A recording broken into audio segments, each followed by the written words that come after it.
Caitlin Clark reminded everybody who she is in the Fever win over the Wings in what was a blowout victory. One where Clark didn't even shoot the ball well again, but she completely dominated the game and shows the difference between her and everyone else through her playmaking. The Indiana Fever have pulled off one of the most remarkable comebacks in recent WNBA history. Once regarded as little more than a league-wide afterthought, this team has rapidly become one of the season's hottest topics. And they're doing it with a confidence that demands attention. Leading the charge, none other than Caitlin Clark. After months of adjusting and working through growing pains, the rookie phenom is finally proving exactly why she's earned the title of a generational talent.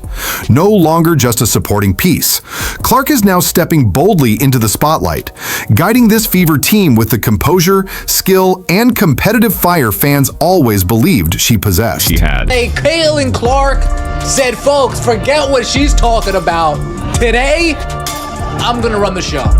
Today, I'm going to control the pace. Today, I'm going to dictate how this team plays basketball. And in the first half, we saw exactly that. Natasha Howard running the floor. Yeah, you heard that correct. Natasha Howard running the floor. Yeah, I shit you. Folks, fans have a voice. Sometimes when the noise gets too loud and they're tired of hearing from it, they say, let's just buy in a little bit. Let's let Caitlin Clark be Caitlin Clark. Let's not pull the reins back too much. And in that first half, we saw exactly that. Let's rewind a few short weeks. Back then, the Fever locker room felt tense and fractured, far from a united front. Team chemistry was clearly off, and it showed both on and off the court. But fast forward to today, and it's a whole new story. The Fever now play with rhythm, intent, and a brand of teamwork that feels effortless, like everything has finally clicked. What was once chaotic and uncertain has transformed into something sharp, driven, and ready to win. That's what we're talking about when we are referring to Caitlin Clark running the show. Caitlin Clark running the offense, being the innovator of offense, the distributor of offense for the Indiana Fever. This is exactly what we mean right here. This game was an absolute blowout. Dallas Wings didn't know what hit them. Everybody ate in this game. The days of veteran mindsets clashing with team goals are gone. Players who prioritized individual glory over team unity have moved on, and with their departure, the distractions vanished too. At times, it seemed like some players were angling to be the face of the team, despite the obvious fact that this squad was being shaped around Caitlin Clark's meteoric rise.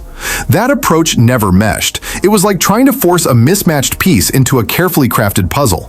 But now, with everyone aligned toward the same goal, the Fever finally resemble a team with a clear direction. The Indiana Fever just released her, cut their losses, right? And I hear these analysts saying stuff like, they should have held out for a trade, or I wish they had got a trade for her. She was literally untradeable.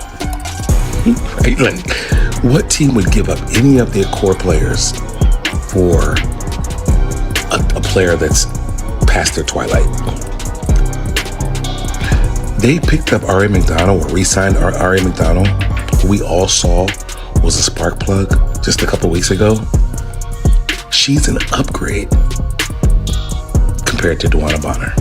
Bonner's departure was more than just a roster move. It signaled a massive cultural shift for the franchise.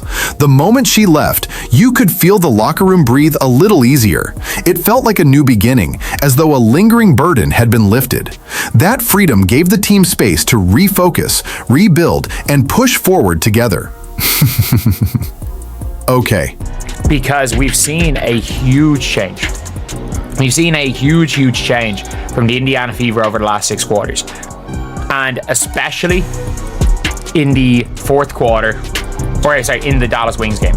And there were 2 players in particular that I have said that their style of play, regardless of how they're playing, is not going to work long term.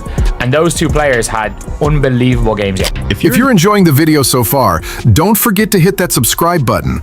When the Fever made this roster adjustment, it wasn't simply about subtracting a player. It was about removing a piece that no longer aligned with the team's long-term goals. Sometimes, addition comes through subtraction, and this was one of those moments. Instantly, the atmosphere changed. The locker room energy grew lighter, more purposeful, and better connected.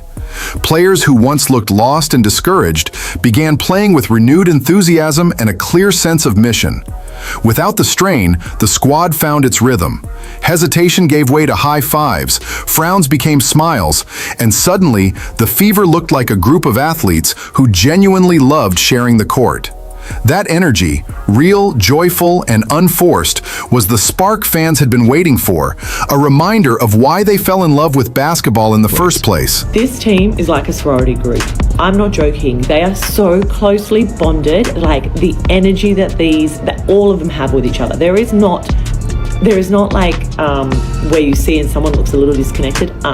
This is literally the most tight-knit team. I'm telling you, and I actually think all the discourse or the people trying to create discourse offline or outside the locker room only makes them tighter. And throughout the training session, I saw multiple times where, they were like laughing and mucking around and just completely like high-fiving and actually speaking. Enter Sophie Cunningham, a player whose presence is electric every time she checks into the game. While critics counted the Fever out, Cunningham made one thing clear: this team wasn't done yet. She didn't just accept a leadership role, she attacked it with unmatched passion and urgency. Her presence has ignited the roster, quickly becoming the locker room's go-to source of energy, defense, and accountability. Whether she's hyping up teammates at practice, setting a defensive tone, or keeping spirits high in huddles, Cunningham's influence can't be missed. She's the one getting players fired up when things get tough, pushing the tempo and reminding everyone what's at stake. While others take a breather during timeouts, she's thinking several plays ahead, leading with an infectious enthusiasm that lifts the entire team. Section 7, one of Sophie Cunningham's most powerful impacts has been her realization that fully integrating Caitlin Clark into the system wasn't optional, it was essential. While others may have seen Clark as a rival, Cunningham saw her as a game changer. She recognized that Clark's one-of-a-kind skill set could unlock the Fever's full potential. Cunningham quickly stepped into the role of bridge builder, connecting the team's seasoned veterans with its rising star.